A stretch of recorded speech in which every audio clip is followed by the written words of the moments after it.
Algo se está rompiendo en el mercado inmobiliario de Estados Unidos. Las casas se acumulan, los precios empiezan a bajar y cada vez hay menos compradores. La pregunta es simple: ¿estamos viendo el inicio de una nueva crisis o la mejor oportunidad para comprar en años?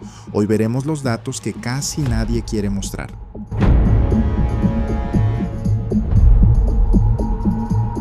El mercado inmobiliario de Estados Unidos está pasando por uno de los cambios más importantes desde la crisis de vivienda de 2008. Durante los años de la pandemia, millones de personas se mudaron a estados como Texas, Tennessee, Arizona y Colorado. Muchas personas dejaron las grandes ciudades porque podían trabajar desde casa y buscaban lugares más baratos o con menos restricciones. Eso provocó que los precios de las viviendas subieran rápidamente en esas zonas.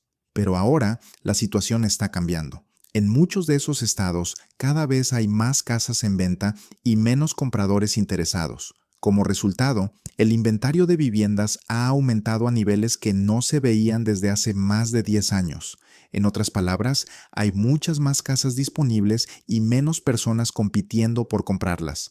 Un ejemplo claro es Tennessee. Aunque tiene una población mucho menor que Nueva York, actualmente tiene una cantidad similar de viviendas en venta. Esto indica que la demanda ya no es tan fuerte como antes. Hoy existen varios estados donde la cantidad de casas disponibles ya supera los niveles que existían antes de la pandemia. Esto es importante porque cuando hay más oferta que compradores, los vendedores suelen verse obligados a bajar los precios para atraer interés. Por eso cada vez es más común encontrar viviendas con rebajas importantes. Algunas propiedades han reducido su precio decenas de miles de dólares, y en algunos casos las reducciones han sido aún mayores. Muchas de estas viviendas fueron compradas durante los años de mayor entusiasmo del mercado, cuando los precios alcanzaron niveles récord. Sin embargo, ahora algunos propietarios intentan vender en un mercado mucho más lento y con menos compradores disponibles. La principal razón es que el crecimiento de población en muchos estados del sur ya no es tan fuerte como antes. Aunque todavía llegan nuevos residentes a lugares como Texas, Florida y Tennessee, la cantidad es mucho menor que durante los años de la pandemia. Y aquí aparece otro problema importante. Los precios de las viviendas subieron muchísimo durante los últimos años, pero los ingresos de los residentes locales no crecieron al mismo ritmo. En muchos estados del sur, los ingresos familiares promedio siguen siendo relativamente bajos en comparación con el costo actual de las viviendas. Dicho de forma sencilla, las casas se hicieron mucho más caras, pero los salarios no aumentaron lo suficiente para seguirles el paso. Por eso muchas familias locales tienen dificultades para comprar una vivienda. Lo que hace unos años podía costar $200,000, hoy puede costar $350,000 o $400,000. En algunos casos, viviendas que valían alrededor de $150,000 hace varios años, ahora intentan venderse por más de $500,000. Para muchas personas, esos precios simplemente están fuera de su alcance. La lección más importante para compradores e inversionistas es entender la relación entre oferta y demanda. Cuando hay pocas casas y muchos compradores, los precios suelen subir, pero cuando hay muchas casas y pocos compradores, los vendedores pierden poder de negociación y los precios tienden a bajar. Por esa razón, en varias ciudades del sur y del oeste del país, el mercado está comenzando a favorecer a los compradores. Esto significa que quienes estén buscando vivienda podrían encontrar mejores oportunidades, descuentos más grandes y vendedores más dispuestos a negociar. Sin embargo, eso no significa que todas las casas sean una ganga automáticamente. Es importante analizar cada zona, observar cuántas propiedades están disponibles, cuánto tiempo llevan en venta y si los precios han sido reducidos varias veces. En el mercado actual, muchas de las mejores oportunidades no son necesariamente las casas más bonitas o las más nuevas. En muchos casos, las mejores oportunidades son aquellas propiedades que llevan mucho tiempo sin venderse. Por ejemplo, las viviendas que han estado más de 6 meses en el mercado y que ya han sufrido varias rebajas de precio suelen ofrecer más margen para negociar. Esto sucede porque los vendedores suelen sentirse más presionados para cerrar una venta después de tanto tiempo esperando. Si una vivienda cumple con las características que una familia busca, como el número de dormitorios, baños, tamaño del terreno o espacio habitable, podría ser una buena candidata para hacer una oferta. En este tipo de mercado, muchas veces tiene más sentido enfocarse en propiedades donde los vendedores están dispuestos a negociar, en lugar de concentrarse únicamente en la llamada casa de los sueños. La razón es sencilla. Las oportunidades de obtener descuentos suelen ser mayores. Lo que está ocurriendo en muchas partes del país es resultado de un gran cambio migratorio. Durante los años de la pandemia, millones de personas se mudaron a estados como Texas, Florida y Tennessee. Eso provocó una fuerte subida en la demanda de viviendas y empujó los precios hacia arriba. Sin embargo, esa situación ya no es la misma. Hoy, muchas de esas zonas tienen una cantidad mucho mayor de casas en venta que hace unos años. Mientras tanto, el número de compradores ya no crece al mismo ritmo. Los datos muestran algo interesante. Estados como Texas, Florida y Tennessee tienen actualmente cientos de miles de viviendas disponibles en venta. En cambio, estados como Nueva York, Illinois y California tienen menos propiedades disponibles, a pesar de tener una población más grande. ¿Qué significa esto? Significa que la gran ola de personas que abandonó algunos estados para mudarse al sur parece haberse desacelerado considerablemente. El crecimiento continúa, pero ya no tiene la misma fuerza que durante la pandemia. Algo similar ocurre en estados como Arizona, Colorado y Washington. En estas zonas, la cantidad de viviendas disponibles ha aumentado de forma importante. En algunos casos, incluso tienen más propiedades en venta que estados con poblaciones mucho más grandes. Esto es una señal de que el mercado inmobiliario está cambiando. Muchas personas todavía escuchan mensajes que hablan de crecimiento explosivo, llegada masiva de nuevos residentes y una demanda imparable. Sin embargo, los datos actuales muestran una realidad más compleja. En algunas ciudades el crecimiento continúa, pero en muchas otras la oferta de viviendas está aumentando más rápido que la demanda. Cuando eso ocurre, los vendedores pierden parte de su ventaja. Por eso los compradores comienzan a tener más opciones para elegir, más capacidad para negociar y mayores probabilidades de conseguir descuentos. Para quienes desean vender una propiedad, esto significa que ya no es tan fácil conseguir cualquier precio que se desee. En muchos lugares, los vendedores tendrán que competir con un número creciente de viviendas similares. Sin embargo, no todos los mercados son iguales. Incluso dentro de una misma ciudad pueden existir grandes diferencias entre vecindarios. Algunas zonas todavía mantienen una demanda fuerte y precios estables. Otras muestran aumentos en inventario, más tiempo de venta y reducciones constantes de precios. La enseñanza más importante es que cada mercado local tiene su propia realidad. Antes de comprar una vivienda de cientos de miles de dólares, es fundamental conocer cuántas casas hay disponibles, cuánto tiempo permanecen en venta, cuántas rebajas de precio han recibido y si la demanda está aumentando o disminuyendo. Tomar una decisión basándose únicamente en titulares o rumores puede ser costoso. Mientras más información tenga un comprador sobre su mercado local, mejores serán sus posibilidades de negociar un buen precio y evitar pagar más de lo necesario. Si ya tienes tu casa propia, puedes invertir en bienes raíces. E invertir en bienes raíces es bueno. Pero tienes que saber a qué es lo que te vas a meter, porque si te metes pensando que es bueno y que es la mejor opción, entonces podrías perder muchísimo dinero y de eso se trata este video. En este video vamos a estar hablando acerca de la diferencia de invertir en una casa y la diferencia de invertir en otro vehículo financiero. Invertir en casas no es la única opción, entonces vamos a estar viendo nosotros la diferencia, pero ya vimos entonces en resumen cómo Orlando viene de caída, Sarasota, Florida viene de caída, Georgia viene de caída, Dallas, Texas viene de caída, Houston, Texas viene de caída, San Antonio, Texas está en picada, Phoenix, Arizona está enclavado y San Francisco se dio un clavadazo que los que compraron aquí, pues pobrecitos de ellos porque están ahorita sufriendo las consecuencias. Ahora, vámonos rápido al tema. ¿Qué es lo que vamos a hacer hacer ahorita? Bueno, para todos aquellos que estaban pensando invertir en bienes raíces y que estabas a punto de hacerlo, tienes que ver este video. ¿Por qué? Porque a lo mejor en muchas de las ciudades que acabamos de mencionar no es una buena idea ahorita invertir. ¿Por qué? Porque a lo mejor el pago de la casa te va a salir más caro que lo que vas a recibir de renta. Y si eso sucede, entonces vas a tener que estar invirtiéndole dinero mensualmente a la casa y no vas a ver ninguna ganancia por muchos años. Ahora, no estoy diciendo, aquí no estamos anunciando que todo el país está en colapso. No, no, no.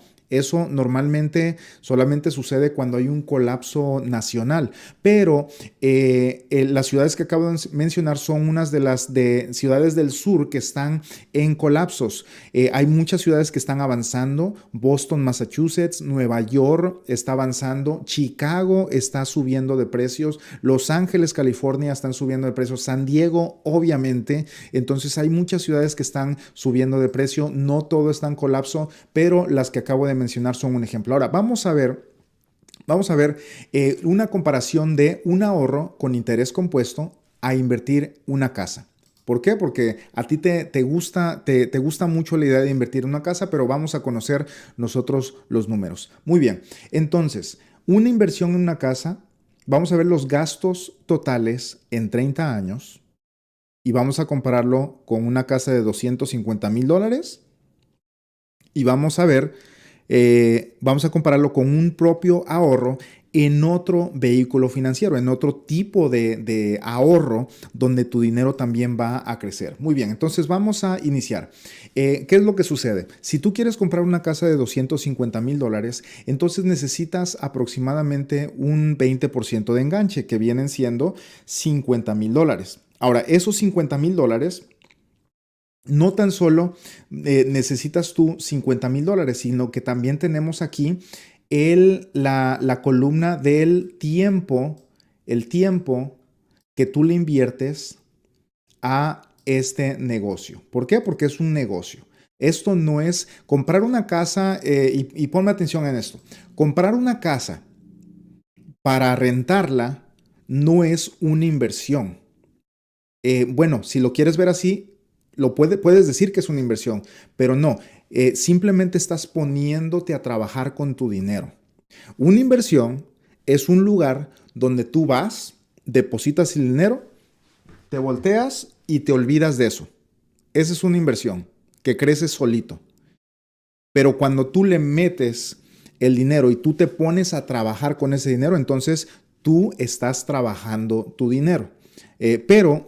Pues se oye muy comúnmente, decimos vamos a invertir en bienes raíces, pero simplemente te pones tú a trabajar con tu dinero. Y vamos a ver qué es lo que sucede cuando tú compras una casa para rentar. Bueno, aquí tenemos el enganche 20%, que son $50,000 de una casa de $250,000, y le vas a invertir unas 60 horas en todo, desde que te pones a ver casas, desde que las andas viendo, desde que andas hablando con el realtor, los contratos, que la inspección, que todo eso. Te vas a llevar unas 60 horas para comprar esa casa. Muy bien.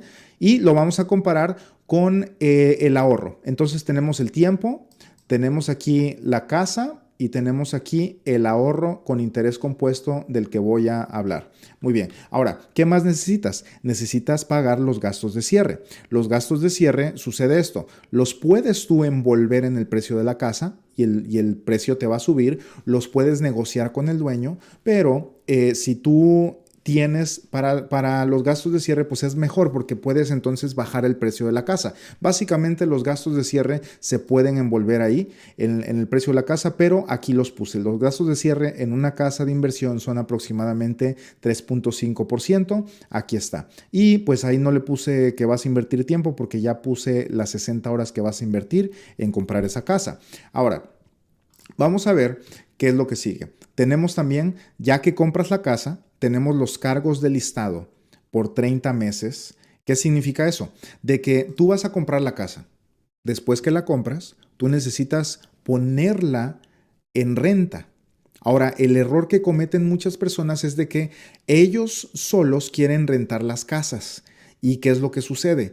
De que no tienen las herramientas para calificar a los inquilinos y luego es un problema que no pueden sacar a los inquilinos, especialmente si estás en una área woke, en una zona woke donde los jueces son liberales, donde el gobierno es liberal y donde defienden más al inquilino que a ti como dueño de la casa.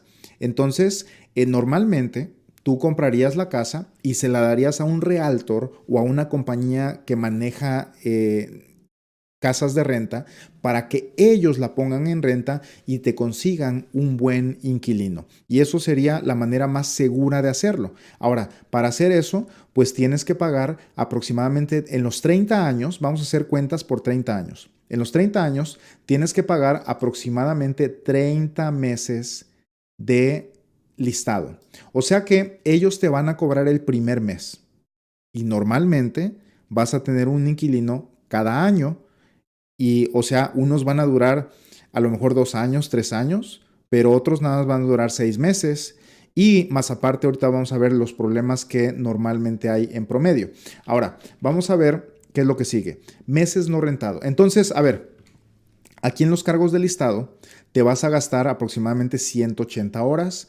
¿Por qué? Porque tú tienes que ir a limpiar la casa. El realtor no va a ir a limpiar la casa. El realtor, si algo está mal con la casa, no lo va a ir a hacer. Él no va a ir a cortar el pasto. Ellos solamente van a publicar la casa para venderla. Y tú tienes que invertirle como unas 180 horas en los 30 años. Invertirle como unas 180 horas en el mantenimiento, cortar el pasto, limpiarla y todo eso que no estoy poniendo esos gastos aquí. En total, en 30 años, tú te vas a gastar aproximadamente $60,000 en pagarle al realtor para que la ponga en renta 30 veces en los 30 años y te vas a gastar aproximadamente 180 horas en que esto suceda. Muy bien. Ahora, después de eso, tenemos nosotros los meses no rentados, que son aproximadamente unos 45 meses. Cuando tu realtor pone la casa en renta para conseguir un inquilino, normalmente va a estar un mes y medio mínimo. Mes y medio va a estar en el mercado. O sea que la pones el primero del mes y de ahí en lo que el inquilino, en lo que vienen las aplicaciones y llega todo, el inquilino ya va a mudarse a la casa hasta el próximo mes como a mitad de mes. O si no, pueden ser hasta 2 meses. Entonces, todo ese tiempo muerto tienes que contarlo. No puedes tú pensar que vas a invertir en una casa y que va a estar el 100% del tiempo rentada. Eso no existe. Aquí hay un término en real estate que se dice vacancy rate, que viene siendo el porcentaje de tiempo que la casa va a estar desocupada y eso es normalmente un mes y medio por año, lo que equivale a 45 meses en todos los 30 años que tú vas a ser dueño de la casa. Ahí vas a tener que invertirle unas 270 horas. ¿Por qué? Porque tienes que ir a cortar el pasto, tienes que ir a arreglar la casa, tienes que ir a limpiarla, tienes que, no sé, que alguien quebró una ventana y que se metió un gato ahí, que hay un animal muerto y que todas esas cosas suceden. Y en los 30 años vas a gastar aproximadamente $90,000 en eso. ¿Por qué? Porque esos meses tú sabes, adivina quién va a dar el pago de la casa. Tú vas a dar el pago de la casa cuando esos inquilinos no estén ocupando la casa y van a ser aproximadamente 45 meses en todos los 30 años. Más aparte, vas a pagarle al realtor el primer mes, ya que el inquilino pague su primer mes. Entonces, ahí ya van todas estas cifras incluidas aquí. Muy bien. Ahora, ¿qué es lo próximo? Bueno, tienes que los meses no rentados, que son aproximadamente 45 meses por los 30 años, tienes que pagar luz, agua, internet en los meses caídos, que son aproximadamente $150 por mes. Eso lo multiplicamos por 45 meses y estamos hablando de que son aproximadamente $6,750. Y eso tú lo tienes que pagar. Y esto es lo que muchas veces no te comentan cuando quieres comprar una casa de inversión. Ahora, ¿por qué lo tienes que pagar? Bueno, ahora en día las cosas están más aceleradas. No basta solamente con tener el agua y la luz prendida. Debes de tener el agua prendida, debes de tener la luz prendida, porque cuando vayan los inquilinos a ver la casa, a ver si esa es la casa que ellos quieren rentar, si no tienes el aire acondicionado prendido, no van a querer rentar la casa. Si no tienes el agua, se va a hacer una mancha en la taza y la casa se va a empezar a deteriorar. Y después, 2 meses después que quieras prender el agua, puede haber un problema y puede haber una fuga. Eso pasa bastante. Entonces debes de mantener el agua, la luz y el internet, porque ahora hay que cuidar las casas con todo el vandalismo que hay, y a lo mejor vas a poner una camarita y ahí vas a estar gastando aproximadamente 150 al año. Ahora, ¿qué más vas a gastar si compras una casa para rentar?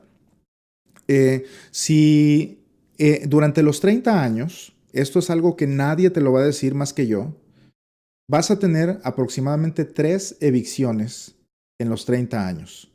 Y cada evicción te va a tomar aproximadamente 5 meses para sacar a esos inquilinos. Te va a ocupar aproximadamente 30 horas de tu tiempo y te va a costar aproximadamente $33,000 en sacarlos, ya con los pagos que tienes que seguir dando al banco y con los gastos que tienes que pagar en la corte o al abogado. Ahora, nadie te dice esto, pero si tú compras una casa para rentarla, en los 30 años es mucho tiempo. En esos 30 años van a existir por lo menos 3 personas, por muy bien que tú los filtres, aunque se la des a una compañía de mantenimiento, aunque se la des a una empresa que se dedica a eso, en 30 años de tantos inquilinos te van a salir 3, uno cada 10 años, que no se va a querer salir, y en lo que no se sale no te va a dar los pagos mensuales. Y tú tienes que pagar eso al banco. Y normalmente mínimo son 5 meses para que tú puedas sacar a esa persona. Entonces tú tienes que pagar todos los pagos del banco y después tienes que ir al juez y meter la aplicación. Aquí en Texas cuesta aproximadamente unos $400 si tú haces el trabajo, pero casi siempre te recomiendan que vayas con un abogado. Al abogado le vas a pagar unos $2,000, $3,000, pero los vas a sacar más rápido. Y a lo mejor te vas a ahorrar un pago de $2,000 que tenías tú en el préstamo de la casa. Entonces, esto va a suceder por muy bueno que seas. No lo podemos evitar, son estadísticas simplemente.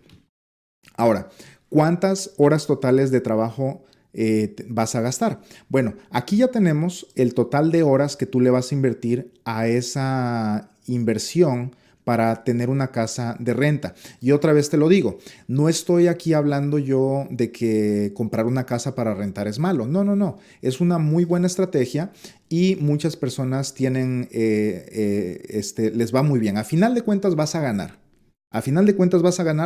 Pero no vas a ganar lo que tú pensabas, sino tienes que considerar todos estos números. Muy bien. Entonces, ¿qué quiere decir todas estas horas que tú vas a invertir? Significa que si tú ganas aproximadamente 30 la hora y en tu trabajo, entonces entre todas las horas son como unas 540 horas que le vas a invertir, lo multiplicas por 30 y tú estás trabajando aproximadamente $16,000 por esa inversión que tú tienes.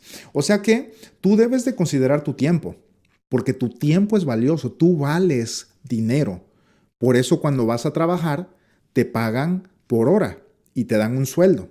Ahora, lo que muchas veces sucede es de que tú dices, voy a invertir en una casa y le metes muchísimas horas y tú nunca cuentas esas horas como horas de trabajo, pero tienes que contarlas, porque a lo mejor te conviene mejor meter overtime, mejor quedarte a trabajar o agarrarte un segundo trabajo que estar invirtiéndolo aquí, porque aquí a lo mejor vas a estar en pérdidas los primeros años y tienes que considerar todo esto. Entonces, aquí tenemos los números desde el enganche, los gastos de cierre, los cargos de listado, los meses no rentados, la luz, el agua, el internet en los meses caídos, las 3 evicciones que te van a suceder en los 30 años y las horas totales de trabajo. Después de eso, pues vamos a sacar el total y son 540 horas trabajadas que tú tuviste que andar trabajando. ¿Por qué? Porque tú no vas a mandar a alguien a que limpie la casa, te va a salir carísimo. No vas a andar mandando gente que te vaya a cortar el pasto, porque te va a salir mucho más caro y el número de la derecha va a empezar a aumentar más y más. Ese número sube si tú le sigues aumentando y fíjate que no estoy considerando reparaciones. Aquí Dios no lo quiera, un aire acondicionado, ese normalmente, no lo estoy poniendo aquí, pero normalmente un aire acondicionado lo tienes que reemplazar cada 10 años. Y ahorita te va a salir en $8,000, en 10 años te va a salir en 15 y en 20 años te va a salir en a lo mejor $20,000 cambiar un aire acondicionado. Y son gastos que tú tienes que ir previniendo. ¿Qué tal si viene una granizada o si viene un viento, te tumba te tumba el techo? Tienes tú que arreglar eso y pagar el deducible y hablarle al seguro y son más horas de trabajo y más dinero que tienes que invertir. Ahora, hasta ahí vamos bien. Entonces, en total, ya tomando en cuenta el enganche y todo esto, llevamos nosotros gastados $264,700 que salió de nuestro bolsillo. Todo esto ha salido de nuestro bolsillo.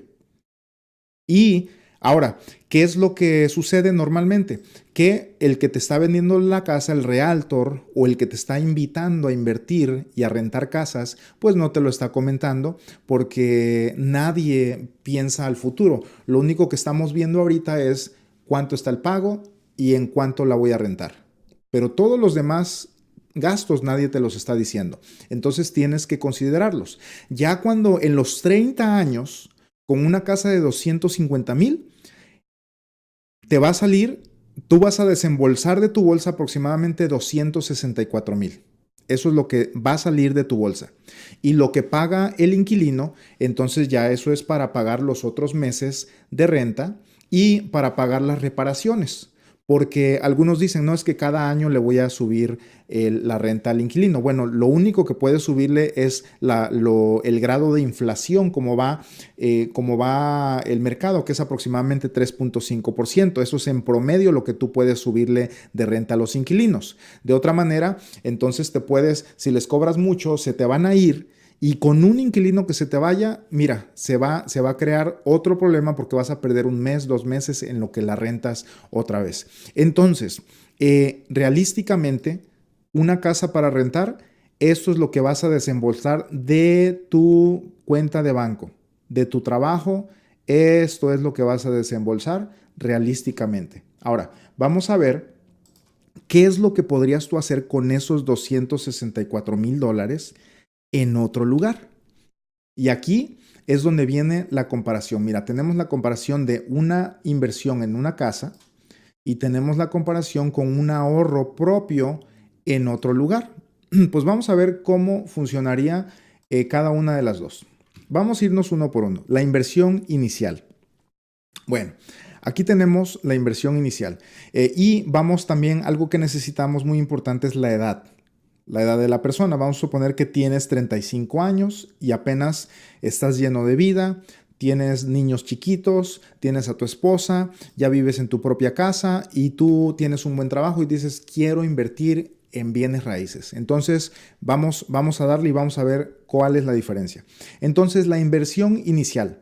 Ya vimos que la inversión inicial para comprar una casa tienes que poner lo que es el enganche y lo que son los gastos de cierre, que son aproximadamente $58,000. Ahora, cuando haces un ahorro propio en un vehículo financiero como este que te estoy presentando aquí, no necesitas tanto.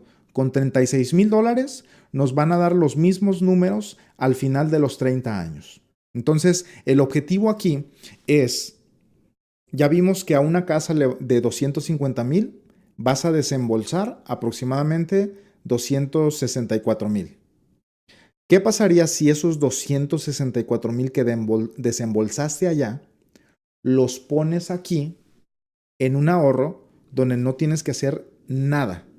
Simplemente iniciarlo y solito cada mes te van deduciendo ese ahorro y va acumulándose y creciendo y acumulándose y te da un montón de otros beneficios. Te voy a explicar cómo funciona esto. Entonces, vamos a suponer que el mismo dinero de la casa lo vamos a poner acá.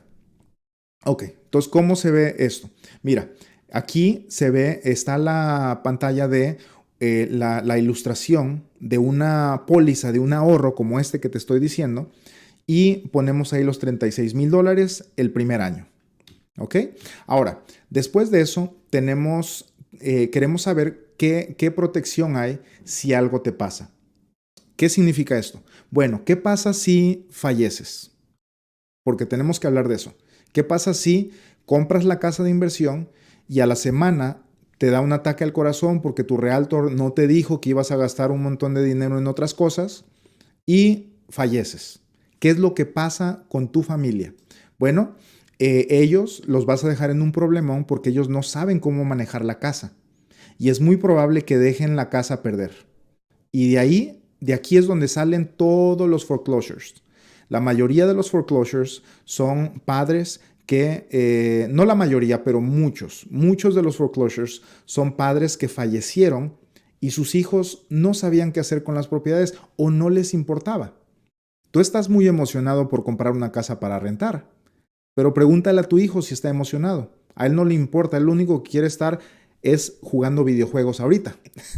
O tu hija a lo mejor está en el TikTok y emocionada con otras cosas. Y tú eres el único emocionado y tu esposa también está así como, ay, este José otra vez ahí anda con sus inversiones.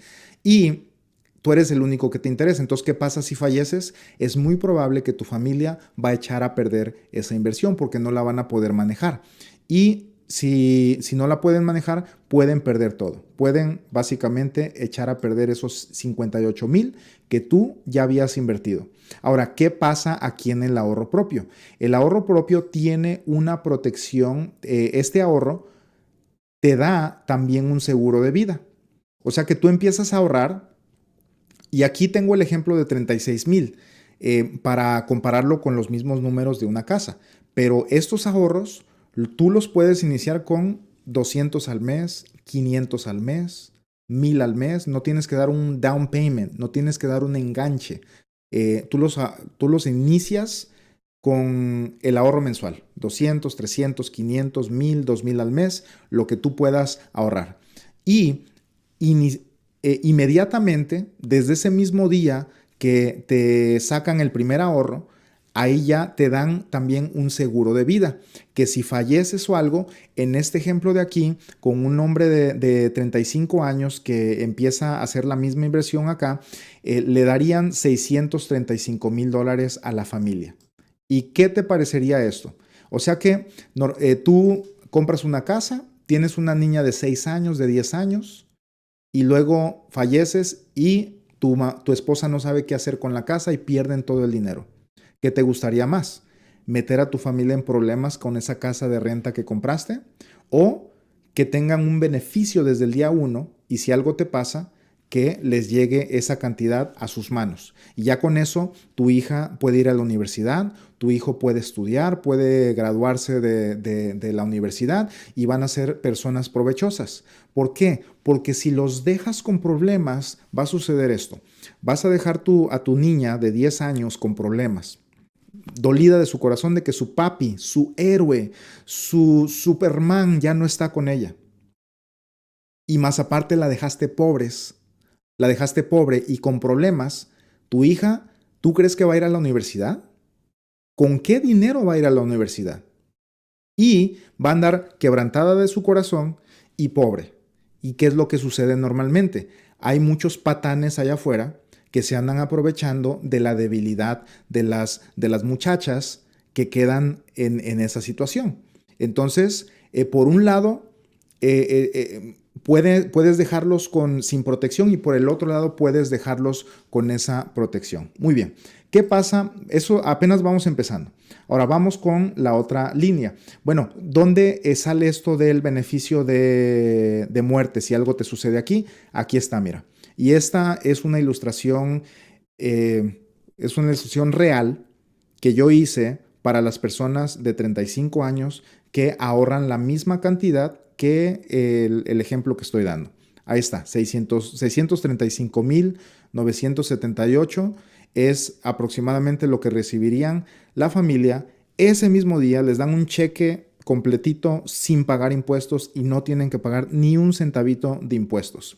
Y ese dinerito que tú tenías proyectado a 30 años, porque tú estás comprando la casa de 250,000, pensando de que en 30 años vas a venderla y vas a tener ya la herencia de tus hijos.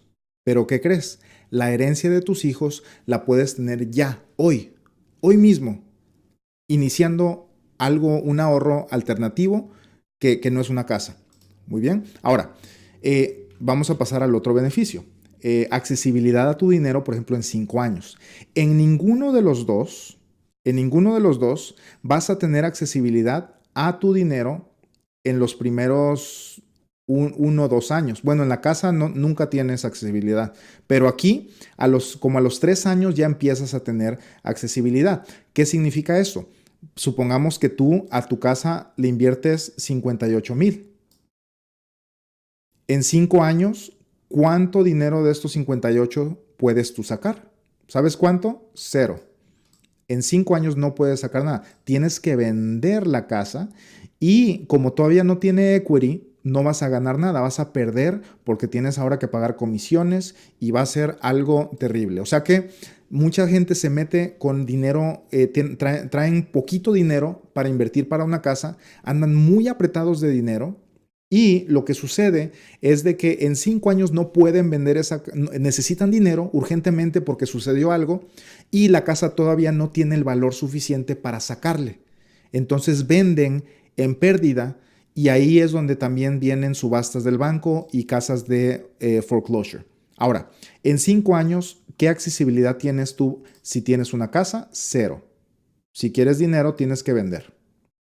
Y aquí, en el ejemplo de esta persona de 35 años que ahorra una cantidad similar, vamos a ver cuánto tenemos aquí. Aquí tenemos $61,000 que tú puedes acceder sin pagar impuestos.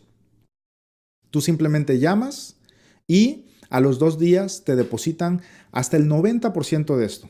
Es hasta el 90% de esto porque si sacas el 100%, entonces se cancela la póliza. Ahí está. Se cancela el ahorro. Muy bien. Ahora, después de esto, ¿cuál es el otro beneficio? Bueno, la protección contra enfermedades. Si te enfermas, o sea, hay varios tipos de enfermedades. Están las enfermedades terminales. Eso significa que el doctor te da 12 meses de vida y ya te da un diagnóstico de que vas a fallecer. Enfermedades críticas y enfermedades crónicas también. Entonces, si tú tienes una casa y te enfermas, ¿qué es lo que vas a pasar? Bueno, vas a meter en problemas a tu familia. Y no puedes sacarle nada a la casa. No puedes tú ir a arrancarle una puerta y vender la casa en pedacitos. No puedes hacer eso. Pero aquí, con esta póliza, con este ahorro, tú tienes un beneficio de enfermedades. Imagínate, ya tenemos el beneficio de la herencia de tus hijos. Aquí está. El beneficio de que tú te conviertes en tu propio banco y puedes sacar dinero cuando tú quieras. Y después tienes el beneficio de que si te enfermas, si te da una enfermedad crítica, crónica o terminal, tienes entre $595,000 hasta $1,500,000 para que te cures, para que sobrevivas y para que estés tranquilo los últimos días de tu vida si es que te pega alguna de estas enfermedades. Ahora, ¿cómo se ve esto en la póliza? Mira, aquí tenemos nosotros esta es una ilustración sacada de una póliza real. Y aquí tenemos los beneficios de enfermedades terminales, crónicas y críticas. Si te da las enfermedades terminales significa que si el doctor te dice que tienes 12 meses de vida, entonces empiezas a cobrar.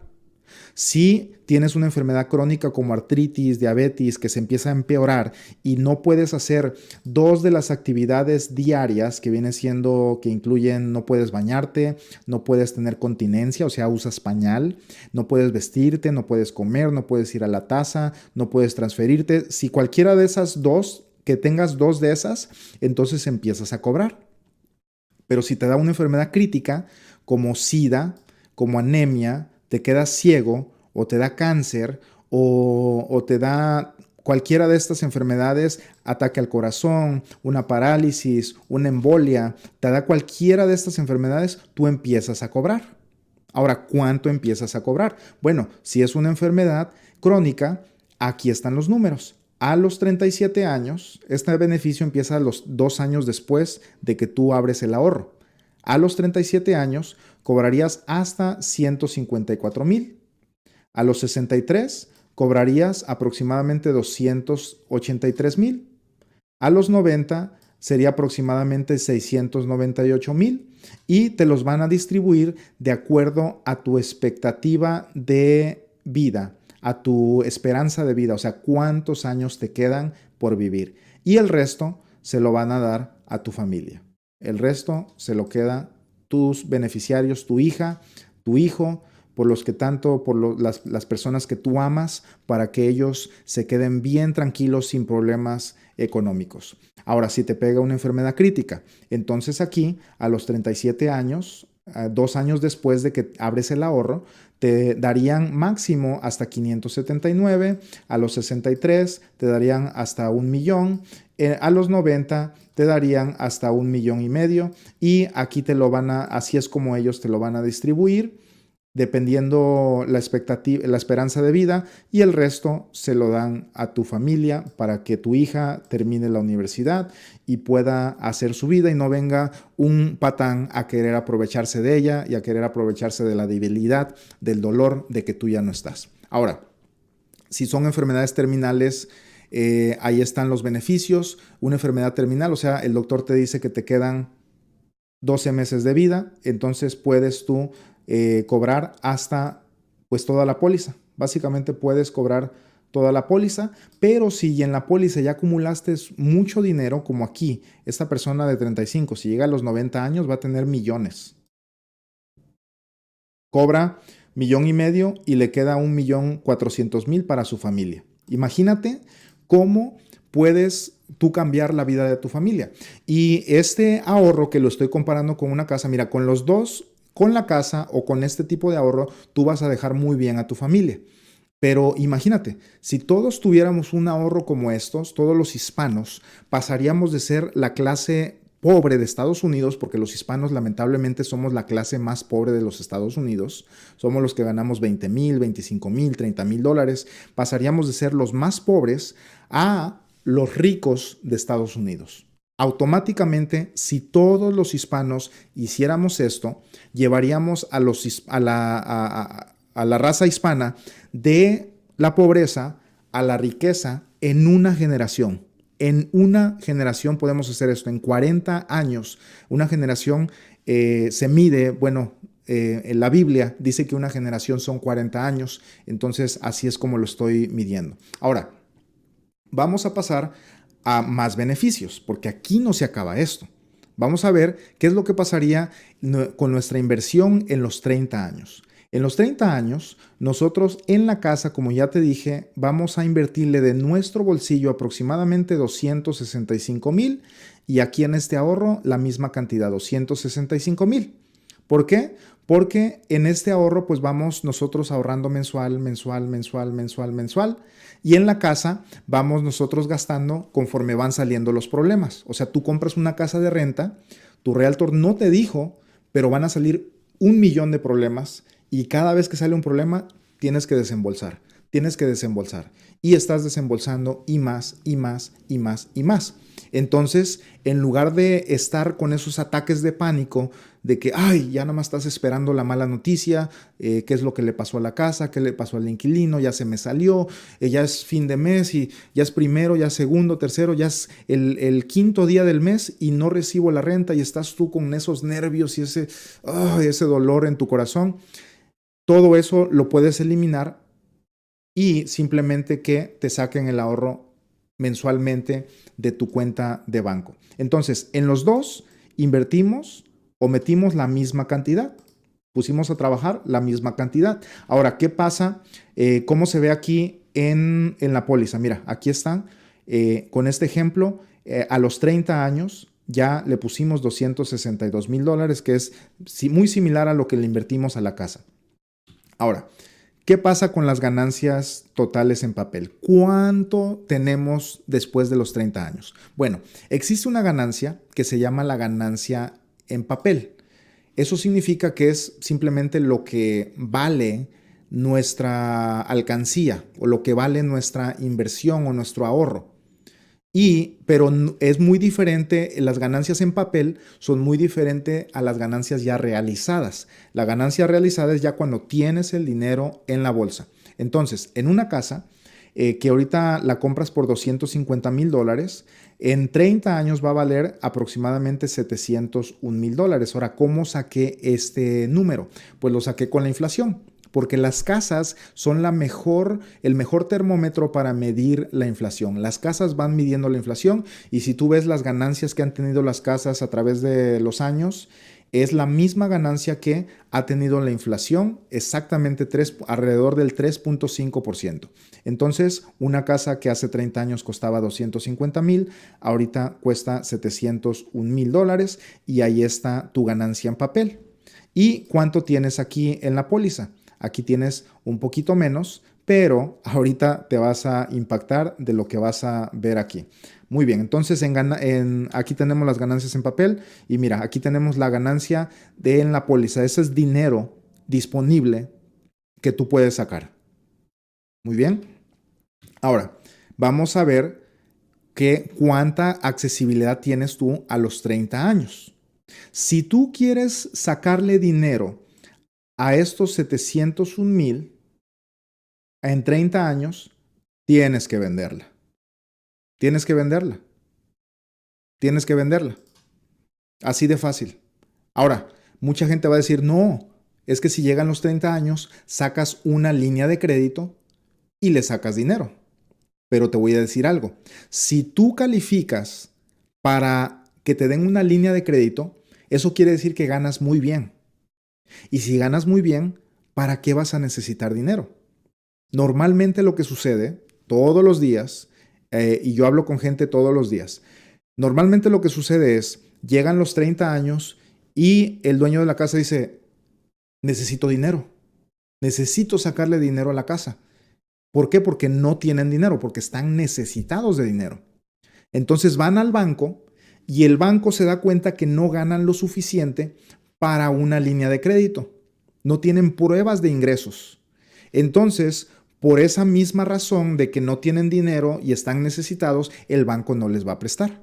Entonces, normalmente tienen que vender. Pero, ¿qué pasa aquí en la póliza, en este ahorro? En este ahorro no tienes tú que vender. Aquí puedes retirar hasta el 90% de lo que está en esta columna. O sea que si a los 60 años tienes 471 aproximadamente, tú puedes retirar hasta el 90%, que viene siendo como unos 420,000. Vamos a suponer que ya tienes 73 años, ya tienes 1,000,000, puedes retirar hasta $900,000. Y esto pues sigue avanzando. Muy bien, y tú lo puedes retirar y después meterlo ahí.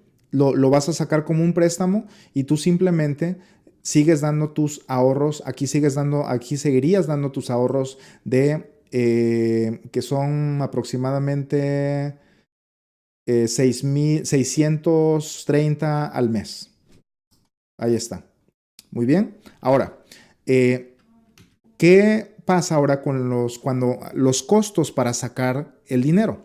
Recuerda que yo te dije que tú tienes una ganancia en papel de $701,000.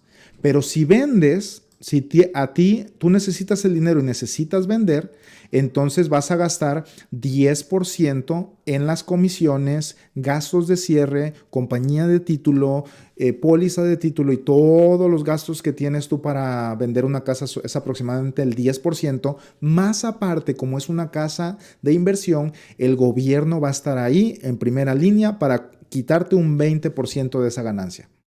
Entonces te van a tumbar el 30% aproximadamente, que son unos $210,000. 210,000 dólares, a esos $210,000 diles adiós. Y esos son entre comisiones, realtors, compañías de título, impuestos y todo, ahí se te fueron $210,000. Entonces, la ilusión de que tu inversión costaba 700, la ilusión de que tu inversión costaba 701 es simplemente una ilusión. ¿Por qué? Porque es 700,000 en papel, pero si vendes, ya no tienes 700. Ya tienes como unas 400 y algo. Muy bien. Ahora, en el ahorro, ¿cómo funciona esto? Si tú quieres retirar, ¿cuánto te cobran? ¿Quieres ver cuánto te cobran? Nada. No tienes que pagar impuestos. Y el dinero te lo deposita porque es tu dinero. Ahora, ¿por qué no tienes que pagar impuestos? Porque este vehículo financiero, este ahorro, es una canasta que tiene muchos beneficios. Ya te los mencioné. Tiene el beneficio de la herencia de tus hijos. Ahí está la herencia. Si tú lees la Biblia y eres creyente, tú sabes de que Dios nos manda a dejarles una herencia a nuestros hijos, y los judíos, por eso es una raza que tiene miles de años en esta tierra, y ellos no van a ser, nunca los van a poder destruir. Primero, porque son el pueblo escogido de Dios, y segundo, porque la estrategia financiera de ellos hace que los hijos sean más grandes que los padres, y luego esos hijos, sus otros hijos son más grandes y más ricos y más poderosos, y ellos tienen una estrategia de dejarle una herencia más grande a sus hijos que Dios se las mandó en el Antiguo Testamento. Entonces, en esta canasta de beneficios de ahorro que te estoy diciendo, tú tienes la herencia de tus hijos, tienes protección contra enfermedades terminales, críticas y crónicas, tienes el crecimiento de tu dinero con los mercados, tienes eliminación de riesgo, tienes beneficios de impuesto, que es lo que estamos viendo aquí, y tienes liquidez. O sea que no tienes que esperar a que estás viejito para retirar. Tú, si a los 5 años ya acumulaste algo, ya puedes retirar ese dinero para cualquier cosa que lo necesites. Muy bien. Entonces ahí están los códigos del IRS que le dan el beneficio a este vehículo financiero, que está clasificado como un seguro de vida, pero no es un simplecito seguro de vida, no es nada de eso. Un seguro de vida regular, tú lo compras, en 10 años ya expiró, o en 20 años ya expiró. Te tienes que morir rápido con un seguro de vida típico, porque esos se expiran, y si no te moriste, entonces ya perdiste. Es como un juego de que tómala o déjala. Ahora, aquí ya vimos entonces los costos para vender la casa. Y básicamente durante los 30 años tu dinero está atorado. Está totalmente atorado tu dinero aquí. Por eso tú has visto que yo no soy de la idea de comprar casas en efectivo. Porque si tú compras una casa en efectivo, pues está bien, ¿no? Y cada quien tiene su propia estrategia. Pero si tú compras una casa en efectivo, tu dinero se queda atorado. Tu dinero se queda amarrado y no puedes sacarlo. No te van a dar, es dificilísimo que te den una línea de crédito, es dificilísimo refinanciar, y te van a cobrar $15,000 por refinanciar. Y es algo brutal, porque tu dinero está ahí y tú dices, ay, ahora que necesito el dinero porque tengo que vender la casa, y te obliga a hacer cosas precipitadas que te quitan y te roban las ganancias. Ahora, después de eso, el total dinero disponible después de los 30 años, después de los impuestos, después de todo lo que te cobran, mira, aquí tenemos 490,000 y aquí tenemos 600,000 que tú puedes disponer. Ahora, ¿cuál es la diferencia? Aquí, todos estos años, tú no tuviste que hacer absolutamente nada. Pudiste haber echándote a dormir al sillón, y el ahorro te lo sacan automático del banco, y no tuviste que hacer nada. Y cuando llegó tiempo de sacar dinero, tú simplemente levantaste el teléfono y empezaste, y te depositaron a los 3 días.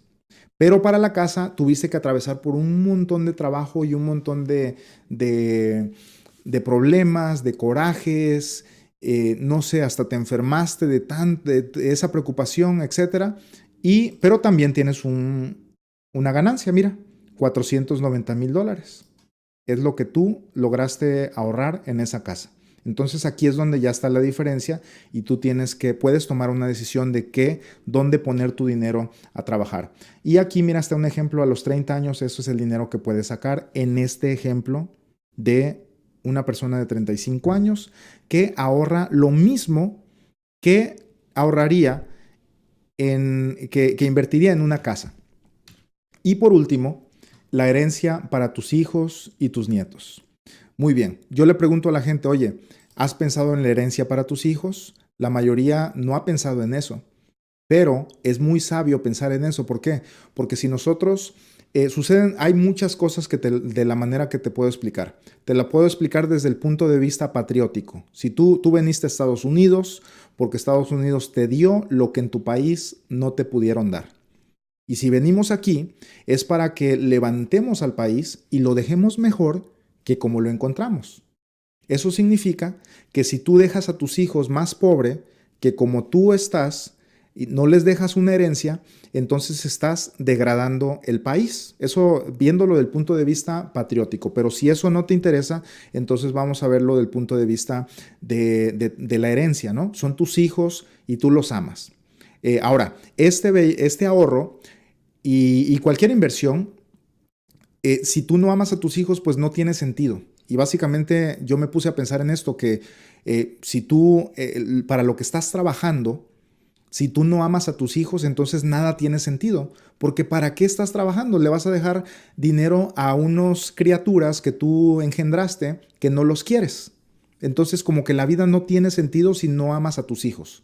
Pero si sí amas a tus hijos, entonces esto hace mucho sentido. Y mira nada más la diferencia. En todo tu trabajo aquí, 540 horas que le invertiste aquí, te va a dar $490,000 de herencia para tus hijos. Y aquí te va a dar 1,200,000. ¿Y qué crees? Es el mismo dinero, fue el mismo dinero, pero en un lado no tuviste que invertir ni horas ni nada y generaste más. Y mira, ahí está, no me lo estoy sacando de la manga. A los 30 años, algo te pasa y tú ya tienes 1,200,000 para la herencia de tus hijos. Literalmente, como te dije, tú puedes cambiar la sociedad hispana en los Estados Unidos y irnos todos de ser pobres a ser la sociedad rica. ¿No te gustaría ayudar para que los hispanos salgamos de la sociedad pobre y lleguemos a la sociedad rica? ¿No te gustaría dejar a tus hijos y a tu descendencia? Porque ellos se van a acordar de ti. Mira, si tú no les dejas nada a tus hijos, ellos te vas a morir, te van a hacer el funeral, un mariachi y se acabó. Para la otra Navidad ya no se van a acordar de ti. Pero si tú les dejas 1,200,000 a tus nenes, te van a recordar por el resto de sus vidas, van a poner tu foto grandota en la sala y todas las Navidades van a hablar de ti porque tú eres el héroe que los dejaste bien acomodados en este país. Y no tan solamente tus hijos, tus nietos te van a recordar. Y no tan solo eso, sino que tú le vas a transmitir unos buenos hábitos a tus hijos, porque ahora tú le dejaste a tus hijos y ahora tus hijos eso lo van a tomar de ejemplo para hacerlo con sus hijos y en 100, 150 años, 200 años, tu generación va a ser extremadamente rica aquí en los Estados Unidos si nosotros hacemos esto. Yo ya lo estoy haciendo, ya nada más es cuestión de que tú lo hagas. Y aquí tenemos los números, aquí tenemos los resultados entonces de qué es lo que podemos nosotros lograr. Y está en ti si quieres iniciar ahora, quieres iniciar después. Y yo te invito a que lo hagas ahora, porque el tiempo pasa. ¿Cuántos años llevas en Estados Unidos y no has ahorrado nada? Ya llevas 20 años, ya llevas 30 años. ¿Y cuánto tienes en el banco? ¿Ya tienes 100,000, 200,000 en el banco? ¿Ya tienes $500,000 en el banco? La respuesta en la mayoría de los casos es no. Entonces, ¿qué estamos esperando? Ahora, como te mencioné, este tipo de ahorros no tienen que ser no tienes que empezar tú con $36,000. No, no, no, no, no, no, no. Tú inicias un ahorro de estos. Hoy lo puedes iniciar con, no sé, dependiendo tu edad, $200, $300, $500 al mes, $1,000, $2,000. Hay personas que ahorran $7,000 al mes. Personas que ganan $40,000 al mes, $50,000 al mes, pues ellos fácilmente pueden ahorrar $5,000 al mes. El asunto es iniciar porque los años están corriendo. Y no quiero que pasen 20, 30 años y después te acuerdes de mí y digas, ay, le hubiera hecho caso a ese Sam. Le hubiera hecho caso a ese Sam. Y el tiempo pasa. Entonces, calcula cuánto tiempo llevas aquí, cuánto ya tienes ahorrado y te vas a dar cuenta de que necesitas empezar ya. Ahora, para las personas que no les alcanza para invertir en una casa, pienso que esta es la mejor opción. Porque no necesitas enganche, no necesitas, necesitas calificar, ¿eh? No a todos los califican, pero la calificación no tiene nada que ver con tu puntaje de crédito, ni con cuánto dinero tienes en el banco. La calificación tiene que ver con tu salud. Si tú estás sano relativamente o tengas algún problemita o algo, no va a pasar nada. Si tienes un problema ya grave, entonces ya a lo mejor no te van a calificar. Y esa es otra cosa. Tú puedes decir, me voy a esperar para el otro año porque voy a agarrarme otro trabajo, voy a hacer esto, otro. Puedes esperarte, pero ¿qué sucede? Que si te enfermas de aquí a un año, te pega algún cáncer, alguna enfermedad, van a pasar dos cosas. Ya nunca te van a querer asegurar. Y número dos, no vas a tener ninguna protección para tu vida. Entonces, el tiempo siempre es ayer. Ayer teníamos que empezar a ahorrar, ayer teníamos que empezar a protegernos, ayer teníamos que empezar a invertir. Y si tú lo que quieres hacer es invertir en una casa, pues bueno, pienso que estos números son muy realistas, los puedes tú aplicar en las inversiones que vas a tener y de todos modos vas a ganar. ¿Por qué? Porque el tener una casa te va a dar un orgullo muy grande.